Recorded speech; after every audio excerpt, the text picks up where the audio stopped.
پھر جب وہ بہت بڑی آفت آئے گی اس دن انسان جو محنت وہ کرتا رہا یاد کرے گا، اور دوزخ دیکھنے والے کے سامنے لا کر رکھ دی جائے گی۔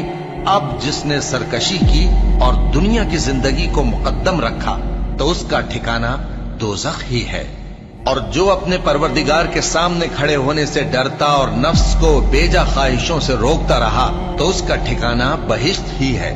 اے پیغمبر صلی اللہ علیہ وآلہ وسلم، لوگ تم سے قیامت کے بارے میں پوچھتے ہیں کہ اس کی آمد کب ہے، سو تم اس کے ذکر کی طرف سے کس فکر میں ہو؟